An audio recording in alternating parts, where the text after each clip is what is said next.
का दौरा खत्म करके भारत के लिए रवाना हो चुके हैं। लेकिन पाकिस्तान में आसिम मुनीर और शहबाज शरीफ के पसीने आज से ही छूटने लगे हैं।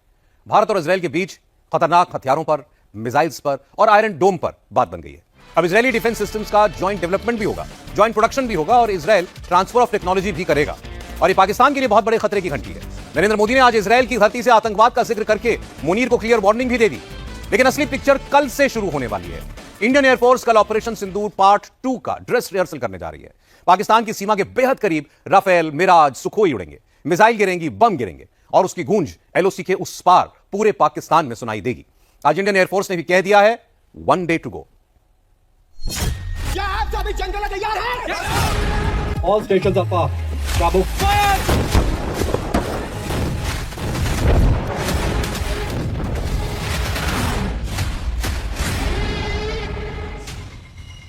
मोदी ने इजरायल में पाकिस्तान के डेथ वारंट पर सिग्नेचर किया।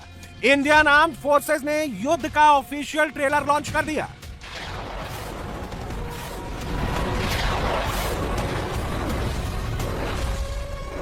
निकल गए सारे हथियार, बम, गोले, बारूद के साथ। भारत की सेना तैयार, भारत की एयरफोर्स भी तैयार, भारत की नेवी भी तैयार। अब की बार ब्रह्मोस से भी वार, S-400 से भी प्रहार, राफेल भी उड़ेंगे, सुखोई भी उड़ेंगे, इजरायल से आने वाली खतरनाक मिसाइलें भी उड़ेंगी, पाकिस्तान के चीथड़े चीथड़े उड़ेंगे।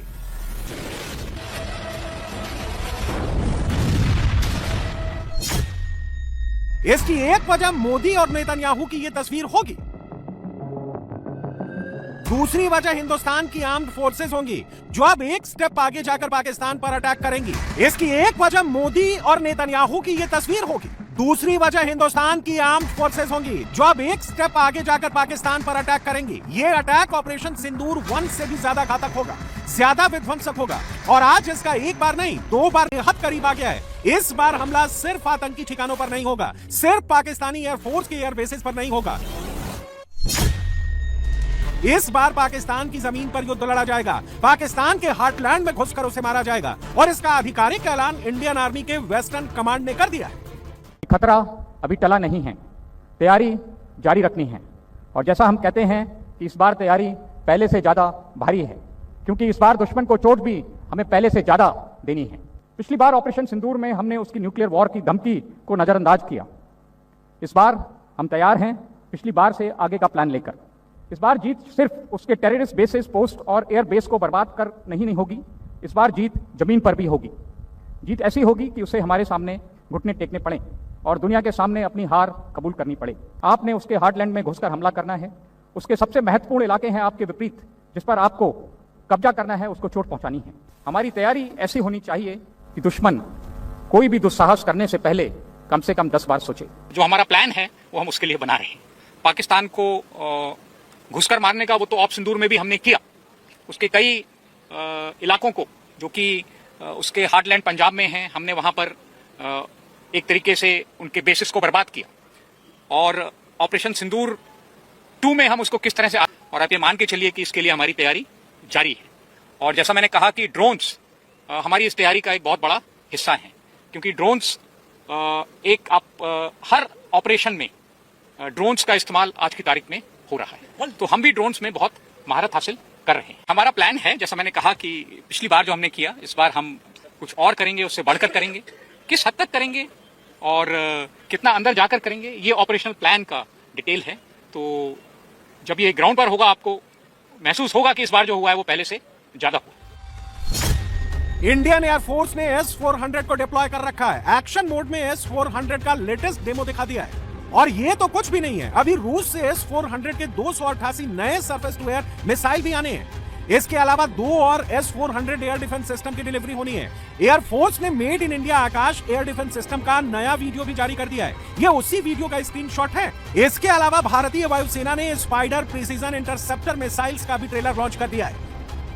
27 फरवरी को पाकिस्तान की सीमा के बेहद करीब पोखरण में इंडियन एयरफोर्स की एक्सरसाइज वायु शक्ति में ऑपरेशन सिंदूर पार्ट 1 में इस्तेमाल हुए इन सारे वेपन सिस्टम का लाइव डेमो दिया जाएगा। राफेल भी उड़ेंगे, मिराज 2000 भी उड़ेंगे, सुखोई 30 फाइटर जेट से लेकर तेजस फाइटर एयरक्राफ्ट तक सब के सब गरजेंगे और भारतीय वायुसेना के फायर पावर की ये गूंज एलओसी के उस पार तक सुनाई देगी।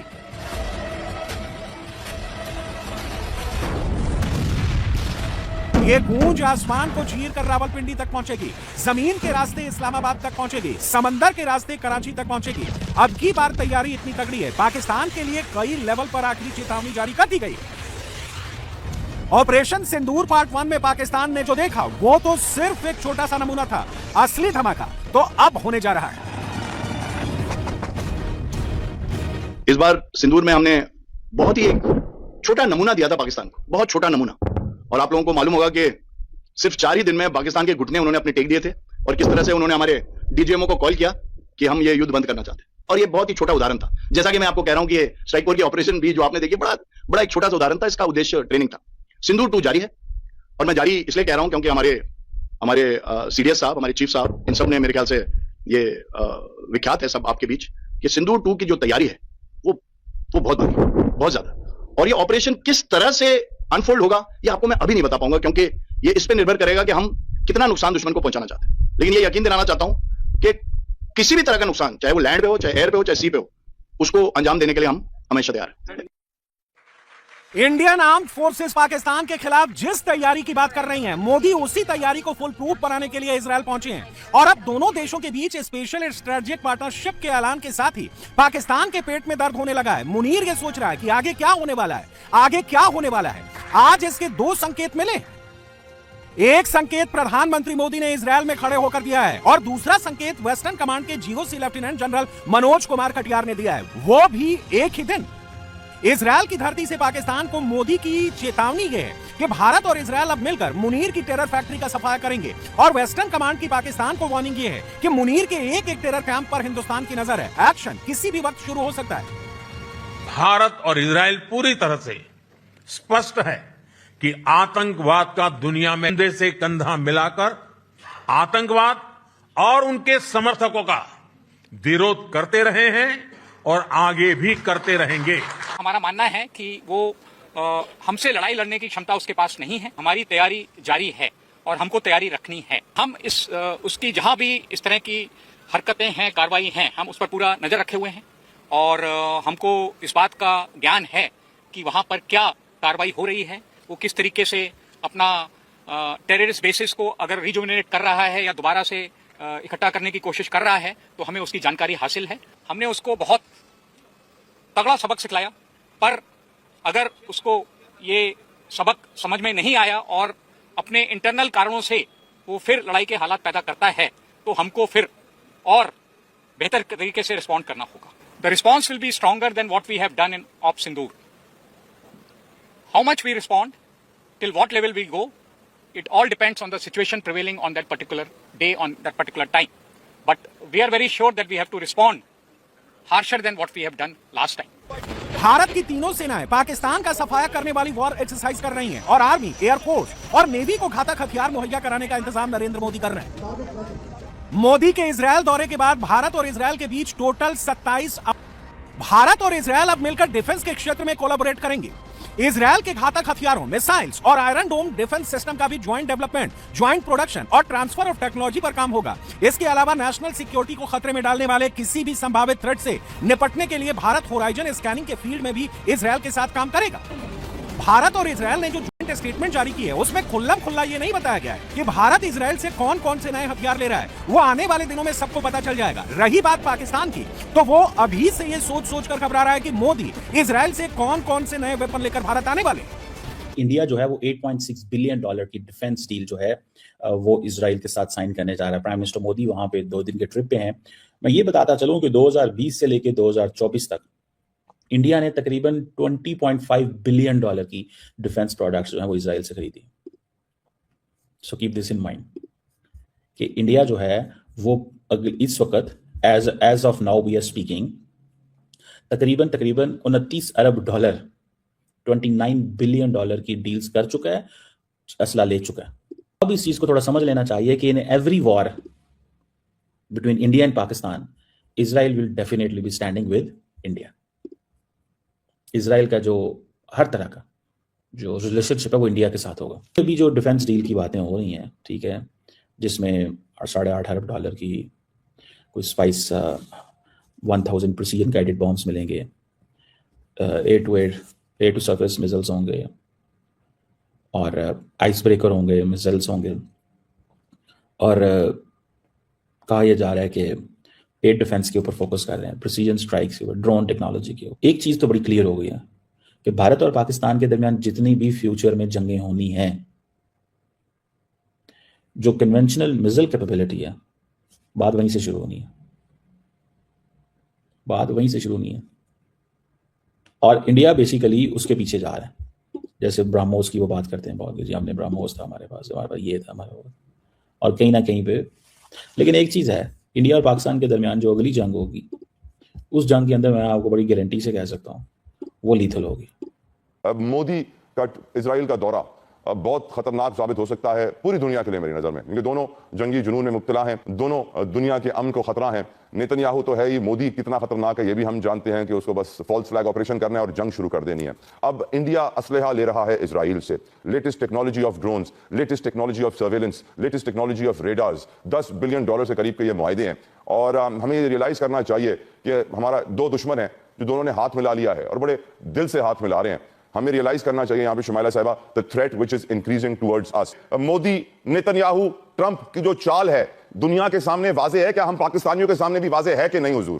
बिस्मिल्लाहिर्रहमानिर्रहीम। कुरान तो हमें 1400-1500 साल पहले कहता है कि यहूद और नसारा आपके दोस्त नहीं हो सकते, और जो आपके दोस्त नहीं सकते, जो आपके दोस्त नहीं हो सकते, वो आपके खिलाफ चालें चलते रहेंगे और चालें चल रहे हैं। वैसे देखा जाए तो पाकिस्तानियों का यह डर जायज है। इस बार भारत इजराइल से किसी हथियार की सीधे नहीं खरीद कर रहा, बल्कि भारत का फोकस एडवांस रक्षा तकनीक के हस्तांतरण यानी टेक्नोलॉजी ट्रांसफर पर था। भारत चाह रहा था कि इजराइल उसे ऐसी तकनीक दे जो उसने अब तक किसी दूसरे देश को उपलब्ध नहीं कराई है, और इस पर बात बन गई है, जिसका डर मुनीर के मुल्क में साफ साफ दिख रहा है। पाकिस्तान में पिछले 48 घंटे से इसीलिए अभी से थर थर कांप रहा है। ये जो यात्रा है हिंदुस्तानी प्रधानमंत्री की, ये एक बड़ी अहम यात्रा है, क्योंकि इसके दौरान ये कहा जा रहा है कि इजराइल हिंदुस्तान को तकरीबन $9 अरब की डिफेंस टेक्नोलॉजीज देगा। मुआहिदा तो उनके पास बहुत अरसे चल रहा है, मगर इसके अंदर कह रहे हैं कि जो उनका डायमंड डोम है, आयरन डोम तो हमने सुना था, डायमंड डोम जो है जिसके ऊपर लेजर टारगेटिंग करते हैं ये प्रोजेक्टाइल्स की, ड्रोन्स की, मिसाइल्स की, वो टेक्नोलॉजी फुल दे रहा है इजराइल इंडिया को, किसी भी स्ट्रिंग्स के बगैर। क्योंकि अब इजराइल चाह रहा है कि वो एक तरीके से इंडिया का सिक्योरिटी गारंटोर, डिफेंस गारंटोर बनके सामने आए। डायमंड डोम क्यों इंपॉर्टेंट है? क्योंकि वो लेजर के तहत टारगेट करता है प्रोजेक्टाइल्स को जो आपकी सरहदों के अंदर आ रही होती हैं। और कहा जा रहा है कि पर हिट, यानी आपको आयरन डोम के अंदर तो एक मिसाइल आता है कोई 80-90 हजार या $1,00,000 का, पर हिट जो है डायमंड डोम की वो है $2। यानी आप जब मारते हैं उसको, लेजर को इलेक्ट्रिसिटी से जाता हो, उसकी एक कॉस्ट है गिराने की $2, और ये गेम चेंजर कहा जा रहा है। सोचिए, नरेंद्र मोदी के 48 घंटों ने पूरे पाकिस्तान में एक तरह का भूकंप ला दिया। मोदी इजराइल पहुंचे, मोदी इजराइल से वापस हिंदुस्तान के लिए निकले। पाकिस्तान में ये तस्वीरें सबने अपने मोबाइल फोन पर बार बार देखी। शहबाज हो या मुनीर, हर कोई मिनट टू मिनट मोदी और नेतन्याहू की ओर टकटकी लगाए ही देख रहा था। मोदी की एक इजराइल विजिट से इस्लामाबाद से रावलपिंडी तक हर कोई इतना घबरा रहा था। कोई कुछ भी बोले, और वजह क्लियर है कि इस वक्त आपके बाहर से मामला मुल्क के लिए बहुत खतरनाक बनते जा रहे हैं विद दिस प्रायोरिटीज। इसराइल और इंडिया पे ये जो एक दूसरे को पपियां दे रहे हैं, उनकी पपियों का मकसद ज़ाहिर है सिर्फ मोदी साहब की खुशियां है और कुछ नहीं है। और नेतन्याहू भी ज़ाहिर आइसोलेट हो रहा था तो इंडिया आ गया तो वाह वाह। मोदी साहब समझते हैं कि मैं ऑफेंसिव अलायंस में जाकर पाकिस्तान को नुकसान करूंगा। बट बात वही है कि जब तक मोदी है और इंडिया में मोदी है, उस वक्त हमारे लिए तो सर खतरा रहेगा शदीद। पाकिस्तानियों का यह कहना कि जब तक हिंदुस्तान में मोदी हैं, तब तक पाकिस्तान की खैर नहीं है, इसकी एक वजह यह भी है कि मोदी ने न सिर्फ हिंदुस्तान की तीनों सेनाओं को फ्री हैंड दे रखा है, बल्कि भारत की आर्म्ड फोर्सेस को दुनिया के हर वो घातक हथियार मुहैया कराए जा रहे हैं जिनके सामने टिक पाना पाकिस्तान के बस की बात नहीं है। सुन लीजिए, ये भी पाकिस्तानी ही बता रहे हैं।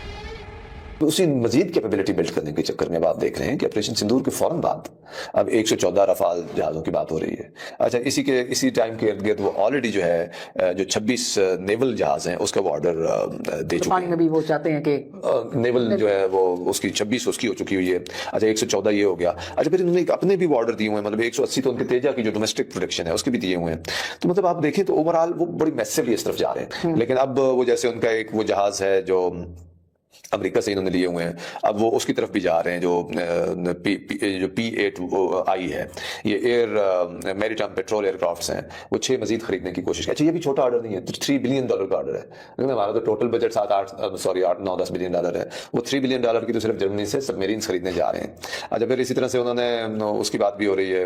अच्छा, जर्मनी से नहीं, $3 बिलियन की तो ये खरीदने जा रहे हैं अमेरिका से। इसके अलावा वो $8 से $10 बिलियन की जर्मनी से 6 सबमरीन्स की निगोशिएशन इनके हो रहे हैं। तो एक मैसिव प्रोक्योरमेंट ड्राइव है, और मेरे ख्याल में उसका ऑब्जेक्टिव यही है कि कैसी आप रीजन में एक प्रीपोनेंट या एक ओवरवेलमिंग आपकी मिलिट्री कैपेसिटी बन जाए कि पड़ोसी जो है वो फिर वो हिम्मत ना कर सके। अच्छा, इसमें कामयाब होते हैं या नहीं होते हैं? मेरे ख्याल में कामयाब पाकिस्तान के लिए मिलिटरीली तो मैच करना मुश्किल है। पाकिस्तान को मालूम है कि मोदी इजरायल से खाली हाथ नहीं लौट रहे हैं, पाकिस्तान के डेथ वारंट पर साइन करके लौट रहे हैं। ऊपर से भारतीय वायुसेना बस कुछ घंटों के बाद ऑपरेशन सिंदूर पार्ट 2 का ड्रेस रिहर्सल करने जा रही है। इस बार हमला पहले से कहीं ज्यादा घातक होगा, इसका ऐलान हो चुका है, और बहुत जल्द पाकिस्तान एक बार फिर दुनिया के सामने दौड़ दौड़कर सीज फायर की भीख मांगने वाला है।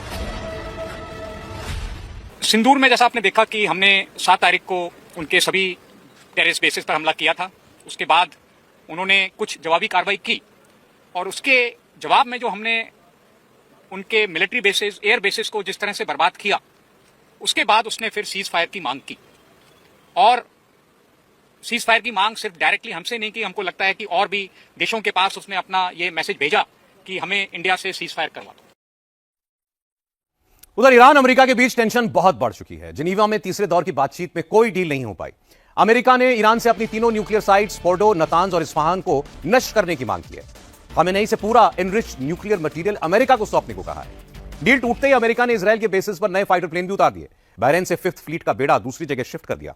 ईरान ने भी सैकड़ों स्पीड बोट्स पर बैलिस्टिक मिसाइलें तैनात कर दी हैं। मिडिल ईस्ट में महायुद्ध अब कभी भी छिड़ सकता है।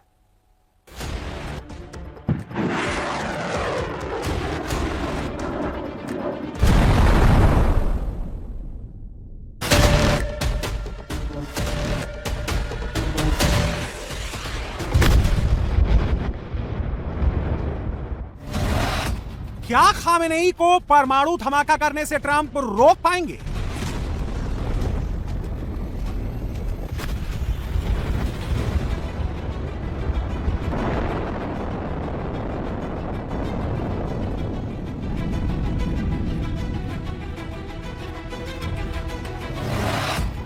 क्या खामेनेई की एटमी साइट पर ट्रंप 14,000 किलो का बम गिरा देंगे?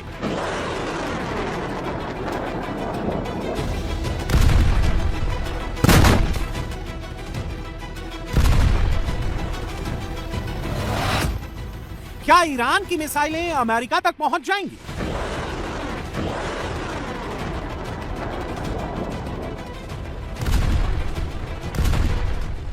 खामेनेई की टीम ने फिर नया वीडियो जारी कर ट्रंप को आगाह किया है। अगर ईरान पर अमेरिका ने हमले की जरूरत की तो अंजाम क्या होगा? खामेनेई इतनी बैलिस्टिक मिसाइलें चलाएंगे, ट्रंप के बड़े बड़े युद्धपोत फारस की खाड़ी में आग का गोला बन जाएंगे।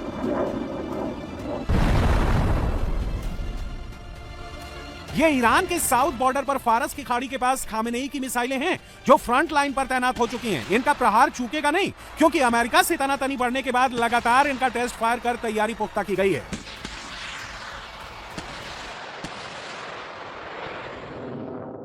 खामेनेई के वॉर रूम में लिस्ट तैयार कर ली गई है, ट्रंप के किस सड्डे को पहले उड़ाना है। इनमें सबसे पहला टारगेट यूएई में अमेरिका का अल धफरा एयरबेस है, जो ईरान बॉर्डर से 250 किलोमीटर दूर है।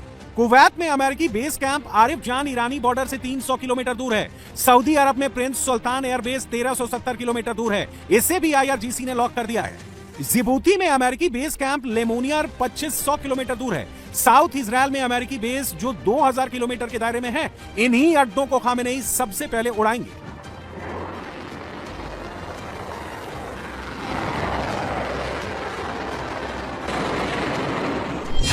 खामेनेई की किलर मिसाइलों के डर से अमेरिका ने बहरीन का 5th फ्लीट बेस खाली कर दिया है। वहां मौजूद नेवी जवानों को समंदर में अलग अलग जगहों पर शिफ्ट कर दिया गया है। अगर ईरान यहां बैलिस्टिक मिसाइलों से हमला करे तो बड़ा नुकसान ना हो।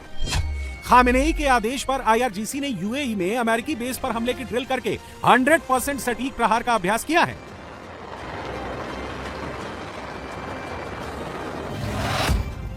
अब सवाल उठता है, क्या ट्रंप इतनी मोहलत खामेनेई को देंगे कि वो उनके बेस उड़ा दें? क्या ईरानी मिसाइल चलाने से पहले ही ट्रंप खामेनेई को उड़ा देंगे? क्या तेहरान पर कयामत का टाइम आ गया? यह दुनिया का सबसे विध्वंसक युद्धपोत यूएसएस गिराल्ड आर फोर्ड है, जो ग्रीस से आगे बढ़ चुका है। अब ये जहां है, वहां से ईरान पर ताबड़तोड़ स्ट्राइक की जा सकती है। तेहरान में बड़े बड़े मिलिट्री अड्डे और अंडरग्राउंड फैसिलिटी को उड़ाया जा सकता है।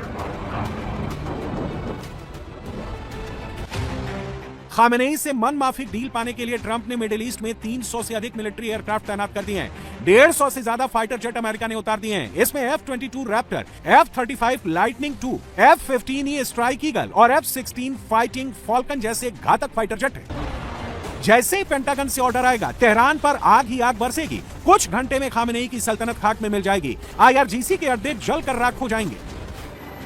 समंदर में भी ट्रंप ने बहुत खतरनाक हथियार उतार दिए हैं। जब ये चलेंगे, खामेनेई के पास बचने का चांस 5% से भी कम होगा। अरब सागर में 3 destroyer USS Michael Murphy, USS Spruance, USS Frank E Petersen junior के साथ अब चौथा डिस्ट्रॉयर यूएसएस जॉन फिर भी यहां तैनात कर दिया गया है। भूमध्य सागर में यूएसएस गिराल्ड फोर्ड के साथ 3 डिस्ट्रॉयर यूएसएस बेनब्रिज, यूएसएस महान और USS Winston S Churchill Tehran को नस्तोनाबूद करने के लिए तैयार हैं।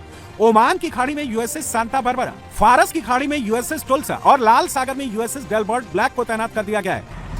फारस की खाड़ी में समंदर के नीचे ओहिया क्लास की पनडुब्बी भी छुपी हुई है, जिसकी मिसाइलों की रेंज में खामेनेई का कोना कोना शामिल है। खामेनेई ने भी अरब सागर और फारस की खाड़ी में ट्रंप की आर्मदा से टकराने के लिए बिसात बिछा दी है। छोटी छोटी हजारों बोट को ही खामेनेई ने डिस्ट्रॉयर बना दिया है। इनमें बहुत खतरनाक विस्फोटक से लैस शॉर्ट रेंज मिसाइलें और रॉकेट फिट कर दिए हैं। युद्ध शुरू होते ही ईरान की नेवी इनसे एक साथ हजारों रॉकेट, मिसाइलें और सी ड्रोन लॉन्च करेगी। छोटी छोटी स्पीड बोट जो अब ईरान का डिस्ट्रॉयर बन चुकी हैं, उनमें नस्र, कोसार, गदर, जफर और अबू मेहदी जैसे घातक मिसाइलें लैस हैं, जो अमेरिकी नेवी के लिए बड़ा खतरा पैदा कर सकती हैं। Iran possesses a very large number of ballistic missiles, particularly short-range ballistic missiles that threaten the United States and our bases in the region and our partners in the region, and all of our bases in the UAE, in Qatar, in Bahrain, and they also possess naval assets that threaten shipping and try to threaten the U.S. Navy. So I want everyone to understand that beyond just the nuclear program, they possess these conventional weapons that are solely designed to attack America and attack Americans if they so choose to do so. These things have to be addressed, and I would say that the Iranian insistence on not discussing ballistic missiles is a big, big problem. I'll leave it at that. अब सवाल उठता है कि युद्ध होगा या deal. Khamenei मिसाइलों की रेंज इजरायल तक सीमित करने पर राजी हो सकते हैं। खामेनेई परमाणु की जिद पहले ही छोड़ चुके हैं, मगर सबसे बड़ी अड़चन उस भरोसे की है। जून में हमले के बाद खामेनेई ने वादा किया था कि वो परमाणु एनरिचमेंट फैसिलिटी बंद कर देंगे। खामेनेई ने पुरानी फैसिलिटी मिट्टी से ढकवा दी और उसके ऊपर कंक्रीट की छतें डलवा दी, जिनकी जगह एनरिचमेंट के लिए नई छोटी फैसिलिटी पहाड़ों के नीचे बना ली। मतलब खामेनेई ने जो वादा किया वो पूरा नहीं किया। इसलिए अमेरिका में कोई भी परमाणु बम पर भी उसके वादे पर भरोसा करने को तैयार नहीं है। पेंटागन की रिपोर्ट में कहा गया है कि ईरान बहुत तेजी से परमाणु हथियार बनाने की तरफ बढ़ रहा है। हालांकि ईरान इन रिपोर्टों को झूठ का पुलिंदा बताकर बार-बार खारिज कर चुका है। But the principle is very simple. Iran cannot have a nuclear weapon. If they try to rebuild a nuclear weapon, that causes problems for us. And in fact, we've seen evidence that they have tried to do exactly that. So the president sending those negotiators to try to address that problem, as the president has said repeatedly, he wants to address that problem diplomatically, but of course the president has other options as well. Iran पर पहला बम क्या Netanyahu फोड़ेंगे? Khamenei के bunker पर पहला buster bomb क्या Israel गिराएगा? Trump ने Iran की pitch पर नेतन्याहू को फ्रंट फुट पर खेलने को कहा है। खामेनेई की कोर टीम ने भी यह मान लिया है कि अब युद्ध ही होगा। ईरान के एटमी सेंटर से बड़ा हमला इस बार खामेनेई के बंकरों पर होगा। इजरायल के हमलों के डर से इस्लामिक रिजीम ने सुप्रीम लीडर खामेनेई को ऐसे बंकर में छुपा दिया है जो कई सुरंगों से जुड़ा हुआ है। खामेनेई के बंकर का पता खामेनेई के सबसे करीबी अली लारिजानी को भी नहीं है। राष्ट्रपति मसूद पेजेश्कियन को भी नहीं मालूम तेहरान के किस बंकर में खामेनेई ने वॉर रूम बनाया है। विदेश मंत्री अब्बास अरागची भी इस सीक्रेट बंकर के बारे में कुछ नहीं जानते। इसका पता सिर्फ उनके सिक्योरिटी गार्ड्स को है, जो 24 घंटे खामेनेई के आसपास रहते हैं। रिपोर्ट्स में दावा किया गया है कि अली लारिजानी को बेहद गोपनीय मीटिंग के लिए जब खामेनेई से मिलने ले जाया गया तो उनकी आंखों में काली पट्टी बांधी गई। लेकिन खामेनेई के दुश्मन नंबर 1 इजरायल की खुफिया एजेंसी मोसाद का दावा है कि उसे खामेनेई के बंकर की सटीक लोकेशन पता है। इसीलिए ट्रंप ने नेतन्याहू से कहा है कि हमले की शुरुआत इजरायल करे। अगर पहले प्रहार में इस्लामिक रिजीम का बड़ा विकेट गिर जाता है, खामेनेई का खात्मा हो जाता है, तो ईरान के लिए युद्ध लड़ना मुश्किल होगा। ट्रंप अगर पहले हमला करते हैं तो खामेनेई पूरी ताकत से मिडिल ईस्ट और अफ्रीका में उन देशों पर काउंटर अटैक कर सकते हैं। रिपोर्ट में कहा गया है कि इससे अमेरिका के काफी सैनिकों की जान जा सकती है। इजराइल के पास आयरन डोम जैसा सुरक्षा कवच है। अमेरिका के पास मिडिल ईस्ट में इतना पुख्ता सुरक्षा कवच नहीं है। ईरान की मिसाइलों से बचाव के लिए अमेरिका के पास पैट्रियट और थाट जैसे सिस्टम ही हैं। कोई भी सिस्टम ईरान की मिसाइलों को 100% नहीं रोक सकता। ईरान में कत्लेआम से खफा ट्रंप ने बार बार कहा है कि इस्लामिक रिजीम का तख्ता पलटकर ही दम लेंगे। ऐसे में अमेरिका को आशंका है कि ईरान अमेरिकी अड्डों पर पूरी ताकत से हमला करेगा। उसके पास 3000 से ज्यादा मिसाइलों का जो जखीरा है उसे खामेनेई पूरा खाली कर देंगे। इससे न सिर्फ अमेरिका बल्कि उसके सहयोगी देशों को भी भारी नुकसान उठाना पड़ सकता है। इसीलिए युद्ध के मोर्चे पर नेतन्याहू ही सबसे आगे खड़े होंगे। एक और बात जो ट्रंप को युद्ध की शुरुआत करने से रोक रही है, खामेनेई ने अगर सारी मिसाइलें और ड्रोन अमेरिका के अड्डों पर ही दाग दिए तो पैट्रियट और थाट जैसे एयर डिफेंस सिस्टम की मिसाइलों का स्टॉक बहुत जल्द खत्म हो सकता है। इससे मिडिल ईस्ट में मौजूद अमेरिका के 40,000 सैनिकों की जान खतरे में पड़ सकती है। हमला रात में ही हो सकता है। आज रात घड़ी की टिक टिक खामेनेई की नींद उड़ा सकती है। युद्ध का आगाज इस बार भी इजरायल ही करेगा। उसके बाद जैसे ही ईरान काउंटर अटैक करेगा, अमेरिकी बॉम्बर खामेनेई के अड्डों पर टूट पड़ेंगे। ये इजरायल के ओब्दा एयरबेस की तस्वीरें हैं। ट्रंप ने यहाँ 11 अमेरिकी F-22 Raptor stealth fighter jet उतार दिए हैं। रात तक 12 और अमेरिकी F-22 Raptor fighter plane south Israel पहुंच जाएंगे। F-22 रैप्टर फाइटर जेट की तैनाती तभी की जाती है जब दुश्मन पर बहुत बड़ा हमला करना होता है। अमेरिका का यह विमान दुश्मन के एयर डिफेंस को चकमा देने में सक्षम है। अमेरिका ने अब तक इसे किसी और देश को नहीं बेचा है। F-22 रैप्टर में मीडियम रेंज की 6 AIM-120 मिसाइलें लगी हैं जो दुश्मन के परखच्चे उड़ा सकती हैं। इसके अलावा 2 शॉर्ट रेंज मिसाइलें AIM-9 विंडर लगी हैं। यह फाइटर प्लेन 1000 पाउंड के 2 GBU-32 बम गिराता है। इसके साथ ही इसमें 8 GBU-39 बम भी लगे हैं। इसके अलावा इसमें 20 mm की 6 बैरल वाली गैटलिंग गन लगी है जो 1 सेकंड में 100 राउंड गोलियां दाग सकती है। खामेनेई की IRGC ट्रंप के रैप्टर पर जमीन से मिसाइल चलाती है तो उसे भी इंटरसेप्ट करने का इंतजाम रैप्टर में है। इसके लिए F-22 रैप्टर में 2 AIM-120 भी और 2 AIM-9 मिसाइलें लगी हैं। ट्रंप इस बार सिर्फ धमाका नहीं करना चाहते, 47 साल से इस्लामिक रिजीम की कहानी खत्म करना चाहते हैं। इसीलिए इतनी बड़ी तैयारी की है। They've already developed missiles that can threaten Europe and our bases overseas, and they're working to build missiles that will soon reach the United States of America. After Midnight Hammer, they were warned to make no future attempts to rebuild their weapons program, in particular nuclear weapons. Yet they continue. They're starting it all over. We wiped it out and they want to start all over again. And are at this moment again pursuing their sinister ambitions. We are in negotiations with them. They want to make a deal, but we haven't heard those secret words. We will never have a nuclear weapon. चीन ने Trump और Netanyahu की tension बढ़ाने के लिए F-22 Raptor जहां park किए हैं वहां की तस्वीरें जारी की हैं। अब सवाल उठता है कि क्या तस्वीरें देखकर खामेनेई उन्हें उड़ा पाएंगे या ट्रंप इस्लामिक रिजीम की लीडरशिप को दफना देंगे।